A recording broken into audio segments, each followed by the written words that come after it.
12ാമത്തെ എപ്പിസോഡിൻ്റെ തുടക്കത്തിൽ തന്നെ നമ്മളെ കാണിക്കുന്നത് കെനിൻ്റെ വളർത്ത ഫാദർ ഒരു നോട്ടീസ് വായിക്കുകയാണ്. എമിലിയിൽ നിന്നാണ് ആ കത്ത് വന്നേക്കുന്നത്. അത് വായിച്ചവൻ കുറച്ച് നേരം നിൽക്കുന്നുണ്ട്.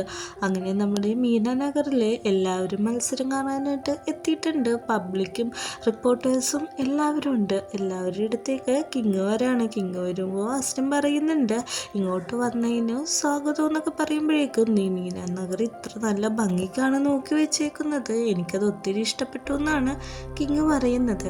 അതുമാത്രമല്ല ഏവയുടെ അച്ഛനും പറയുന്നുണ്ട് മത്സരം തുടങ്ങാനായിട്ട് പോവാണ്, എല്ലാവർക്കും കൂടി വന്ന് ഇരിക്കാന്ന്. പ്രൊജക്ടറിലാണ് ഇവർ കാണുന്നത്, കാരണം ഇവരുടെ ടെക്നോളജി അത്രയും ഹൈ ആയിട്ട് നിൽക്കുകയാണ്. അങ്ങനെ മത്സരം തുടങ്ങുന്നുണ്ട്.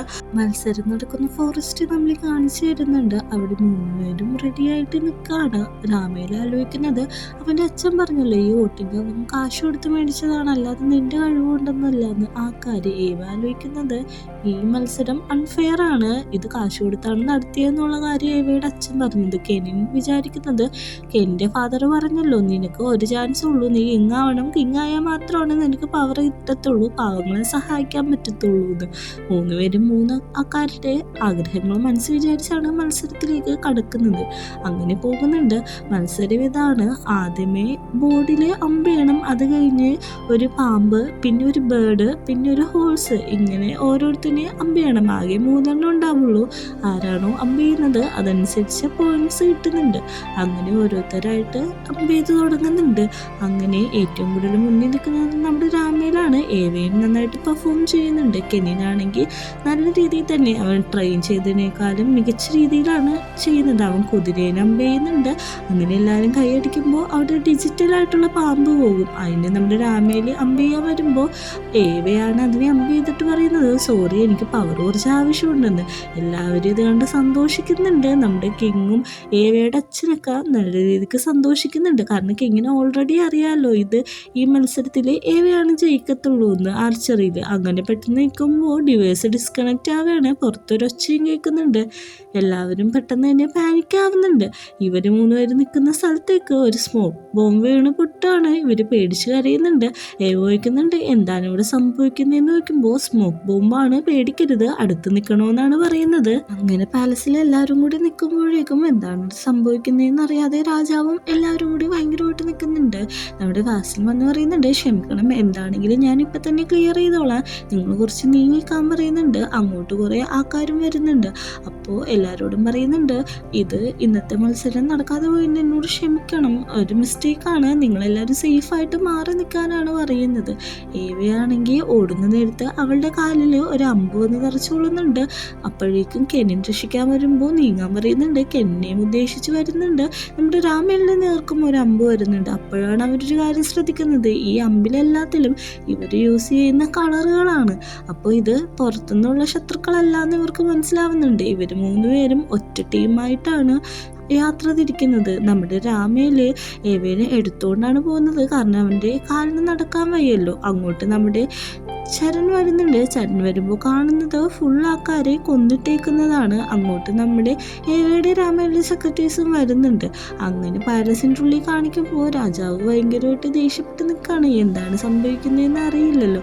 അപ്പോൾ അങ്ങോട്ടേക്ക് ഒരു വോയിസ് കേൾക്കാണ്, ഇത്രയും നാൾ ഞാൻ പുറത്ത് നിന്നതിന് എന്നോട് ക്ഷമിക്കണം എന്ന് പറഞ്ഞിട്ട് നമ്മുടെ കെനിൻ്റെ വളർത്തച്ഛനാണ് വരുന്നത്. വളർത്തച്ഛൻ വന്ന് പറയുന്നുണ്ട്, എനിക്ക് കുറച്ച് അർജൻറ്റ് ഒരു കാര്യം ഉണ്ടായിരുന്നു, അതുകൊണ്ടാണ് ഞാൻ ഇത്ര നാൾ മാറിയുന്നത്. എല്ലാവരും പെട്ടെന്ന് ഞെട്ടുന്നുണ്ട്, കാരണം ഇത്രയും വർഷത്തിന് ശേഷമാണ് അവൻ തിരിച്ച് ജോയിൻ ചെയ്യുന്നത്. അപ്പോൾ രാജാവിനോട് പറയുന്നുണ്ട്, എനിക്ക് കുറച്ച് എവിഡൻസ് കാണിച്ചു തരാനുണ്ടെന്ന് പറഞ്ഞിട്ട് അവൻ്റെ കഥ ആലോചിക്കുകയാണ്. കാരണം ഇവൻ ഇവിടെ വന്നപ്പോൾ തന്നെ അറിയായിരുന്നു കെനിനെ കൊല്ലാനായിട്ടുള്ള പ്ലാൻ ഈ പാലസിൻ്റെ ഉള്ളിൽ നടക്കുന്നുണ്ട്. നമ്മുടെ കെനിൻ്റെ ബയോളജിക്കൽ ഫാദർ വന്നിട്ട് പറയുന്നുണ്ട്, നമ്മുടെ പാലസിൻ്റെ ഉള്ളിൽ തന്നെ പല പല കാര്യങ്ങളും നടക്കുന്നുണ്ട്, എനിക്കത് കണ്ടുപിടിക്കണമെന്ന് ആഗ്രഹമുണ്ട്, കെന്നിനെ എനിക്ക് ഇനി നഷ്ടപ്പെടാൻ വയ്യ എന്ന് പറയുമ്പോഴേക്കും നിങ്ങളുടെ പാലസിനെ കുറിച്ച് നിങ്ങൾക്ക് അത്ര പോലും ഉറപ്പില്ല എന്നാണ് വളർത്തച്ഛൻ ചോദിക്കുന്നത്. എൻ്റെ അച്ഛനല്ല അങ്ങനെയൊന്നും ചെയ്യുന്നത്, പക്ഷേ അത് ആരാണ് ചെയ്യുന്നതെന്ന് എനിക്ക് കണ്ടുപിടിക്കണമെന്ന് ആഗ്രഹമുണ്ട്, നീ എന്നെ സഹായിക്കണം, കെന്നിൻ്റെ ജീവൻ നമ്മുടെ കയ്യിലാണെന്ന് പറയുന്നുണ്ട്. അങ്ങനെ ഇവൻ രഹസ്യമായിട്ട് അത് ഇൻവെസ്റ്റിഗേറ്റ് ചെയ്യുന്നുണ്ട്. ഇവൻ്റെ ഒരു ഫ്രണ്ടിൻ്റെ അടുത്ത് പോയിട്ട് പറയാണ്, ആരാണ് നമ്മുടെ കെനിനെ ഇനി ട്രെയിൻ ചെയ്യാൻ വരണേന്നുള്ള കാര്യം എനിക്ക് പ്രൊഫൈൽ സെൻഡ് ചെയ്യണമെന്ന് പറയുന്നുണ്ട്. അങ്ങനെ ജോയിൻ്റെ പ്രൊഫൈൽ സെൻഡ് ചെയ്യുന്നുണ്ട്. അങ്ങനെ നമ്മുടെ ഫാദറിൻ്റെ ഫ്രണ്ടിനെ വിളിച്ചിട്ട് പറയുന്നുണ്ട് ഇതിൽ കാണുന്ന പ്രൊഫൈലിട്ട് കോണ്ടാക്ട് ചെയ്തിട്ട് എന്താണ് അവൻ്റെ ഉദ്ദേശം, എവിടെയാണ് ഇപ്പോൾ ഫോൺ ചെയ്യാൻ നിൽക്കുന്നത്, എല്ലാ ഡീറ്റെയിൽസും എടുത്തു തരാൻ പറഞ്ഞിട്ട് ഫോൺ കട്ട് ചെയ്യാണ്. അപ്പോൾ നമ്മുടെ രാമേന്ദ്രൻ്റെ അച്ഛനെ കാണിക്കുന്നുണ്ട്, ഓവനാണ് ഇതെല്ലാം ചെയ്തതെന്നാണ് നമ്മൾ വിചാരിച്ചിരിക്കുന്നത്. പെട്ടെന്ന് നമ്മുടെ കെൻ്റെ അച്ഛൻ പറയാണ് ഇതിനെല്ലാം നേതൃത്വം കൊടുത്തത് ആരാന്ന് ഞാൻ കണ്ടുപിടിച്ചിട്ടുണ്ട്, കാരണം എനിക്ക് ആ ഫോൺ കോൾ വന്നിട്ടുണ്ട്, ഇയാൾ നമ്മുടെ കെനിനെ കൊല്ലാൻ വേണ്ടി മാത്രമാണ് ആ കൊച്ചിനെ വെച്ചേക്കുന്നത് എന്ന് പറയുന്നുണ്ട്. അങ്ങനെ ഇരിക്കുമ്പോഴാണ് നമ്മുടെ ചരൻ്റെ ഫ്രണ്ട് കണ്ടുമുട്ടുന്നത്. ഫ്രണ്ട് പറയുന്നുണ്ട് എനിക്കിപ്പോൾ ഇവിടെ സേഫ് അല്ല, എൻ്റെ ഒപ്പം വന്നാൽ നമുക്ക് ഒരുമിച്ച് രക്ഷിക്കാൻ പറ്റുമെന്ന്. അപ്പോൾ ആ മെസ്സേജ് വരുന്നുണ്ട്. രാമേന്ദ്രൻ്റെ അച്ഛനെ ആ പ്രൊഫൈല് കാണിക്കുന്നുണ്ട്. അപ്പോൾ നമ്മുടെ രാമേന്ദ്രൻ്റെ അച്ഛനോട് സെക്രട്ടറി പറയുന്നുണ്ട് വാസിൻ പറയുന്ന പോലെ തന്നെ നമുക്ക് കാര്യങ്ങൾ മുമ്പോട്ട് കൊണ്ടുപോകാതെ. അപ്പോഴാണ് നമ്മൾ മനസ്സിലാക്കുന്നത് ഇത്ര നാൾ പാവം പോലെ കൈൻഡായിട്ട് അഭിനയിച്ച വാസിനാണ് വില്ലെന്ന്. എല്ലാവരും അവനെ തിരിഞ്ഞു നോക്കുന്നുണ്ട്.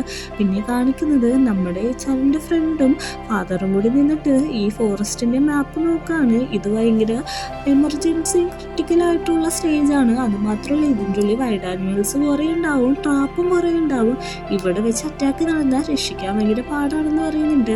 ഫ്രണ്ട് പറയുന്നുണ്ട് എന്തിനാണ് ഈ ആൾക്കാർ ഇതിൻ്റെയൊക്കെ പുറകെ നടക്കുന്നത്, പവർ കിട്ടിയിട്ട് എന്ത് ചെയ്യാനാണെന്നൊക്കെ പറഞ്ഞ് അവർ രണ്ടുപേരും കൂടി കളിയാക്കാണ്. അവരങ്ങനെ അവരുടെ പ്ലാന് അവിടെ വെച്ച് തയ്യാറാക്കുന്നുണ്ട്. അങ്ങനെ ഫ്രണ്ടും അച്ഛനും കൂടി നമ്മുടെ രാമേന്ദ്രൻ്റെ വീട്ടിൽ ഗൈഡായിട്ട് കയറാണ്. ഫ്രണ്ടിന് അവർക്കാർക്കും അറിയില്ലല്ലോ. ഫ്രണ്ട് അവിടെ ചെന്നിട്ട് അവരുടെ ഡാറ്റാസും കാര്യങ്ങളെല്ലാം GPS വഴി ഹാക്ക് ചെയ്തെടുക്കുന്നുണ്ട്. ഹാക്ക് ചെയ്തെല്ലാം ക്ലിയർ ആക്കിയിട്ട് അതെല്ലാം കോപ്പി ചെയ്യുകയാണ്. അങ്ങനെ നമ്മുടെ ഫാദറും അവിടെ ഒരു ഗൈഡായിട്ട് കൂടിയിട്ടുണ്ട്. ചരണെ അപ്പോൾ തന്നെ എല്ലാ കാര്യങ്ങളും ഫ്രണ്ട് മെസ്സേജ് അയച്ച് അറിയിക്കുന്നുണ്ട്. ഈ മെസ്സേജ് കിട്ടിയ ഉടനെ തന്നെയാണ് ചരൺ മത്സരം നടക്കുന്നിടത്തേക്ക് പോയേക്കുന്നത്. മെസ്സേജ് വായിച്ചു കഴിഞ്ഞിട്ടാണ് ഈ സംഭവങ്ങളെല്ലാം നടക്കുന്നത്. എന്നിട്ട് വാസനോട് പറയുന്നുണ്ട് നീ എന്തിനാണ് ഇങ്ങനെയൊക്കെ കാണിച്ചതെന്ന് പറയുമ്പോഴേക്കും അവൻ പറയാണ് എനിക്ക് നിങ്ങളുടെ അടുത്ത് ശത്രുത ഉണ്ടെന്ന് പറഞ്ഞിട്ട് ഓടി രക്ഷപ്പെടാണ്. കിങ് പറയുന്നുണ്ട് അവനെ പിടിക്കാൻ. എല്ലാവരും കൂടി അവനെ പിടിക്കാൻ വേണ്ടിയിട്ട് ഒരു വലിയ ഫൈറ്റ് തന്നെയാണ് നടക്കുന്നത്. ബാക്കിയുള്ളവരെ അവിടുന്ന് ആ സമയം കൊണ്ട് തന്നെ രക്ഷപ്പെടുത്തിയിട്ടുണ്ടാവും. ഫോറസ്റ്റിലാണെങ്കിൽ ഇവിടെ നിൽക്കുന്ന ഭാഗത്തേക്ക് ഒരാൾ കൊല്ലാൻ വരുമ്പോൾ അയാളെ വന്ന് ഇടിച്ചിടാണ് നമ്മുടെ ചരൺ. എന്നിട്ട് അവനെ അപ്പോൾ തന്നെ ഷൂട്ട് ചെയ്ത് കൊല്ലാണ്. കാരണം അവനോട് ഇനി ഇൻവെസ്റ്റിഗേഷൻ ചെയ്തിട്ടൊന്നും ഒരു കാര്യമില്ലെന്ന് ചരണിനറിയാം. പെട്ടെന്ന് തന്നെ ഇവരോടുമ്പോൾ ചരണിൻ്റെ ഒച്ചയായിരിക്കും. തിരിഞ്ഞു നോക്കുമ്പോൾ ചരണായിരിക്കും. അപ്പോൾ കെനി വന്നിട്ട് ചോദിക്കുന്നുണ്ട് എന്തെങ്കിലും പറ്റുമോ, ഒന്നും പറ്റിയില്ലല്ലോ എന്നൊക്കെ ചോദിക്കുന്നുണ്ട്. എല്ലാവരും സെക്രട്ടറിമാരും അവരോട് ചെന്ന് അന്വേഷിക്കുന്നുണ്ട് എന്തെങ്കിലുമൊക്കെ പറ്റിയോന്ന്. എന്നിട്ട് പറയുന്നുണ്ട് ഇത് വാസലിൻ്റെ പണിയാണെന്ന് പറയുമ്പോൾ ആരും വിശ്വസിക്കില്ല. അപ്പോൾ പറയുന്നുണ്ട് ഞാൻ കാണാൻ പറയുന്നില്ല, നിങ്ങളെ ട്രാക്ക് ചെയ്യുന്നുണ്ട്, നിങ്ങളുടെ മേത്ത് കുത്തിയേക്കുന്ന ബാഡ്ജ് ട്രാക്കറാന്ന് പറഞ്ഞിട്ട് അവരെല്ലാവരും അത് ഊരിയെടുക്കുന്നുണ്ട്. കാരണം ആ ട്രാക്കർ വെച്ചിട്ടാണ് ഇവരെ അറ്റാക്ക് ചെയ്യാനായിട്ട് വന്നുകൊണ്ടിരിക്കുന്നത്. അപ്പോൾ നമുക്ക് ഇവിടെ നിന്ന് ആദ്യം പോകണമെന്ന് പറയുമ്പോൾ ഏറിയാൻ നോക്കുമ്പോൾ ഞാനിപ്പോൾ ഓക്കെയാണ്, എനിക്ക് നടക്കാമെന്ന് പറയുന്നുണ്ട്. അങ്ങനെ ഇവർ ഷിപ്പ് യാർഡിൻ്റെ അടുത്ത് എത്തുന്നുണ്ട്. അവിടെ എത്തിയിട്ട് പറയുന്നുണ്ട് ഇപ്പോൾ നമുക്ക് ഇതിനെക്കുറിച്ച് ചർച്ച ചെയ്യാൻ സമയം നമുക്ക് വേഗം ഇവിടുന്ന് രക്ഷപ്പെടണമെന്ന് പറയുന്നുണ്ട്. കിങ്ങും ഫാദറും എല്ലാവരും അങ്ങോട്ട് എത്തുന്നുണ്ട്. എല്ലാവരോടും പെട്ടെന്ന് തന്നെ വരാനാണ് പറയുന്നത്. കാരണം ബോട്ട് എടുക്കാൻ സമയമായെന്നും പറയുന്നുണ്ട്. ഇവരെല്ലാവരും നിൽക്കുമ്പോഴായിരിക്കും നമ്മുടെ വാസലിൻ്റെ ആൾക്കാരെ അറ്റാക്ക് ചെയ്യാനായിട്ട് അങ്ങോട്ട് വരുന്നത്. ഇവരെല്ലാവരും അവരെ കവർ ചെയ്താണ് നിൽക്കുന്നത്. വാസലിൻ പറയുന്നുണ്ട് അങ്ങനെ നിങ്ങൾ ഇവിടുന്ന് രക്ഷപ്പെടാമെന്ന് വിചാരിക്കുന്നുണ്ടോ എന്ന് ചോദിക്കുന്നുണ്ട്. അപ്പോൾ കിങ് പറയുന്നുണ്ട് നമുക്ക് കാമായിട്ട് ഇതിനെപ്പറ്റി സംസാരിക്കാം, നീ എന്തിനാണ് എന്നോട് ഇത്ര ശത്രുത വെക്കുന്നതെന്ന് പറയുമ്പോൾ നീയാണ് എൻ്റെ പ്രണയത്തെയും എൻ്റെ ഫാമിലിയെയും ഇല്ലാതാക്കിയത്, നീ അതൊക്കെ മറന്നാലും ഞാനൊരിക്കലും മറക്കില്ല. എൻ്റെ ജീവിതം നശിപ്പിച്ചിട്ട് നിങ്ങളെല്ലാവരും സുഖമായിട്ട് ജീവിക്കണത് എനിക്ക് കാണാൻ താല്പര്യമില്ല, നിങ്ങളും നശിക്കണമെന്ന് പറയാണ്. അങ്ങനെ ഫ്ലാഷ് ബാക്കിലേക്ക് കടക്കുകയാണ്. പണ്ട് എമിലിയിൽ അതായത് അസ്യദേവാദിൻ്റെ അടുത്ത് വന്നിട്ട് നമ്മുടെ ആസ്ലിനും ഭാര്യയും കൂടി പറയാണ് ഭാര്യയ്ക്ക് ലെൻസ് ക്യാൻസർ ആണ്, അതിന് കാരണം ഇവിടെ മാനാനഗറിൽ നടക്കുന്ന മൈൻസ് ആണ്. ആ മൈൻസിൻ്റെ പൊടിയും ഡസ്റ്റൊക്കെ കാരണം കൊണ്ടിട്ടാണ് ഇവൾക്കും ബാക്കിയുള്ള ജനങ്ങൾക്കൊക്കെ ലെൻസ് ക്യാൻസർ വരുന്നത്. അതുകൊണ്ട് അത് കുറച്ച് നാളത്തേക്ക് നിർത്തിവെക്കണമെന്ന് പറയുന്നുണ്ട്. രാജാവ് പറയുന്നുണ്ട് പൂർണ്ണമായിട്ട് നിർത്തിവെക്കാൻ പറ്റത്തില്ല, പക്ഷെ ഞാനതിനൊരു ആക്ഷൻ എടുക്കാനായിട്ട് തീരുമാനിക്കുന്നുണ്ടെന്ന്. അപ്പോൾ പറയുന്നുണ്ട് അദ്ദേഹം ഹെൽത്തൊക്കെ നോക്കി നന്നായിട്ടിരിക്കണമെന്ന് പറഞ്ഞ് വിഷ് ചെയ്തിട്ടാണ് നമ്മുടെ ആസ്ലിനും ഭാര്യയും കൂടി അവിടുന്ന് പോകാനായിട്ട് തീരുമാനിക്കുന്നത്. അവർക്കൊരു ഹോപ്പ് കൊടുക്കുന്ന രീതിയിലാണ് കിങ്ങും സംസാരിക്കുന്നത്. അങ്ങനെ നമ്മുടെ രാമേന്ദ്രൻ്റെ അച്ഛൻ്റെ അടുത്ത് ചെന്നിട്ട് പറയുന്നുണ്ട് എൻ്റെ ഭാര്യയ്ക്ക് ഇതേപോലെ അസുഖമാണ് അവിടുത്തെ മൈനിങ്ങിൻ്റെ കാരണം കൊണ്ട്, അതുകൊണ്ട് നിങ്ങളും എന്നെ സപ്പോർട്ട് ചെയ്യണം, നിങ്ങളുടെ സപ്പോർട്ട് ഞാൻ ആഗ്രഹിക്കുന്നു, മൈനിങ് ഒക്കെ കുറച്ച് എല്ലാ പൊല്യൂഷനും മാറ്റാനാണ് ഞാൻ ആഗ്രഹിക്കുന്നതെന്ന് പറയുമ്പോൾ രാമേന്ദ്രൻ്റെ അച്ഛൻ സപ്പോർട്ട് ചെയ്യുന്നു. നമ്മുടെ ഏവയുടെ അച്ഛൻ്റെ അടുത്തും ഇതേ തന്നെയാണ് ചെന്ന് പറയുന്നത്. ഏവയുടെ അച്ഛൻ പറയുന്നുണ്ട് ഇത് ഡിഫറെൻ്റ് ആയിട്ടുള്ള ഒരു തിങ്ങാണ്, ഞാൻ നിങ്ങളെ സപ്പോർട്ട് ചെയ്യാന്ന് പറയുന്നുണ്ട്. അടുത്ത സീനിൽ കാണിക്കുന്നത് അസുഖം വന്ന് കിടക്കുന്ന പ്രിൻസസിനെയാണ്. അപ്പോൾ നമ്മുടെ കിങ്ങിൻ്റെ അടുത്ത് സെക്രട്ടറി ചോദിക്കുന്നുണ്ട് ഇവർ മൈനസിനെ അറിയിക്കണം നിർത്തിവെക്കാനുള്ളതെന്ന് ചോദിക്കുമ്പോൾ വേണ്ടെന്നാണ് പറയുന്നത്. അങ്ങനെ അസുഖം മൂർധന്യ അവസ്ഥയിലെത്തി പ്രിൻസസ് അവിടെ തന്നെ കിടന്ന് മരിക്കുകയാണ്. നല്ല രീതിക്ക് വാസിൽ അവിടെ തന്നെ നിന്ന് കരയുന്നുണ്ട്. അപ്പോൾ നമ്മുടെ രാമേന്ദ്ര ഫാദറിൻ്റെ അടുത്തേക്ക് സെക്രട്ടറി ഒരു മെസ്സേജ് കൊണ്ടുവരുന്നുണ്ട്. ഇവിടെ 200 പേരോളാണ് ലെൻസ് ക്യാൻസർ വന്ന് മീന നഗറിലേക്ക് എടുക്കുന്നതെന്ന്. ഇതെല്ലാം ആലോചിച്ച് നമ്മുടെ വാസിലിന് ഒത്തിരി കരയുന്നുണ്ട്. എന്നിട്ട് തന്നെ ആലോചിക്കുന്നുണ്ട് ഏവയുടെ അച്ഛൻ പറഞ്ഞത് പണം കിട്ടുന്ന കാര്യം കൊണ്ട് തന്നെ മൈനിങ് നിർത്തിവെക്കാൻ പറ്റത്തില്ല, അതിലൂടെ ആൾക്കാർക്ക് അസുഖം വന്നാലും ഞങ്ങൾക്കൊന്നും കുഴപ്പമില്ല എന്ന് പറയുന്നുണ്ട്. ആൾക്കാരെ എല്ലാം ആലോചിച്ചിട്ട് അവനവൻ്റെ സെക്രട്ടറിനോട് പറയുകയാണ് എല്ലാവരെയും അറിയിച്ചു പ്രിൻസസ് മരിച്ച കാര്യം, എല്ലാവർക്കും മെസ്സേജ് പാസ് ചെയ്യാനാണ് പറയുന്നത്. പ്രസൻറ്റിലേക്ക് വന്നിട്ട് ഈ കാരണത്താലാണ് എനിക്ക് നിങ്ങളോട് ഇത്ര ദേഷ്യം എന്ന് പറയുന്നുണ്ട്. എൻ്റെ ഫാമിലി നശിപ്പിച്ച് നിങ്ങൾ എങ്ങനെയാണ് സന്തോഷത്തോടെ നിങ്ങളുടെ ഫാമിലിയായിട്ട് ജീവിക്കുക, നിങ്ങൾ ഓരോരുത്തരായിട്ട് ഞാൻ കൊല്ലൂ എന്നാണ് പറയുന്നത്. കെന്നിനപ്പം തന്നെ പറയുന്നുണ്ട് മതി നിർത്താനായിട്ട് പറയുമ്പോഴേക്കും നമ്മുടെ ഗാർഡ്സും പറയുന്നുണ്ട് എന്തിനാണ് ഇതൊക്കെ ചെയ്യുന്നതെന്ന് ചോദിക്കുമ്പോഴേക്കും അവനൊന്നും മിണ്ടുന്നില്ല. ചരനും നല്ല രീതിക്ക് തന്നെ നിൽക്കുകയാണ്. ചരനൊരു ഷൂട്ട് ചെയ്യുന്നുണ്ട്, അവൻ്റെ കയ്യിൽ നിന്ന് ബ്ലഡ് പോകുന്നുണ്ട്. അപ്പോൾ തന്നെ ചരനോട് പറയുന്നുണ്ട് നിൻ്റെ അമ്മ മരിക്കാൻ കാരണം ഇയാളാണ്, അത് നിനക്ക് അറിയുമെന്ന് ചോദിക്കുമ്പോൾ ചരൻ മുമ്പോട്ട് വരികയാണ്. എന്നിട്ട് പറയുന്നുണ്ട് എനിക്കൊന്നും അറിയേണ്ട ആവശ്യമില്ല എന്ന് പറയുന്നുണ്ട്. നമ്മുടെ കിങ്ങിൻ്റെ നേരെ അപ്പോൾ തന്നെ കിങ്ങിൻ്റെ സെക്രട്ടറി വെടിവെച്ചിട്ട് സോറി പറയാണ്. എല്ലാവരും അത്ഭുതപ്പെട്ടു പോകും, കാരണം കിങ്ങിൻ്റെ അത്ര വിശ്വസ്തനായ സെക്രട്ടറിയാണ് വെടിവെച്ചത്. എന്നിട്ട് പറയാണ് എൻ്റെ വൈഫിൻ്റെ സ്വന്തം ബ്ലഡ് ബ്രദറാണ് ഇവൻ, ആ കാര്യം പോലും നിങ്ങൾക്ക് അറിയില്ല. കാരണം എന്താണെന്ന് വെച്ചാൽ നിങ്ങൾക്ക് നിങ്ങളുടെ കാര്യം മാത്രമാണ് വലുത്, നിങ്ങളുടെ ഫാമിലിയാണ് വലുത്. അന്ന് ഒരു വീട്ടിൽ വന്നപ്പോഴേക്കും ഇവൻ അവിടെ തന്നെ ഉണ്ടായിരുന്നല്ലോ. എന്നിട്ട് പറയുന്നുണ്ട് എൻ്റെ ചേച്ചിക്ക് ഇങ്ങനെ വരാനായിട്ട് കാരണം നിങ്ങളാണ്, നിങ്ങളെന്നാ മൈനിങ് നിർത്തിയെങ്കിൽ കുറച്ച് പൊല്യൂഷനൊക്കെ കൊടുത്തെങ്കിൽ ബാക്കിയുള്ളവരുടെ ജീവിതവും രക്ഷപ്പെട്ടേനേന്ന്.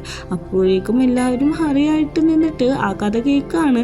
സെക്രട്ടറി പറയുന്നുണ്ട് ഞാൻ മൈനിങ് നിർത്താൻ എല്ലാവരോടും പറയട്ടെ എന്ന് പറയുമ്പോഴേക്കും അതിൻ്റെ ആവശ്യമില്ല എന്നാണ് പറയുന്നത്.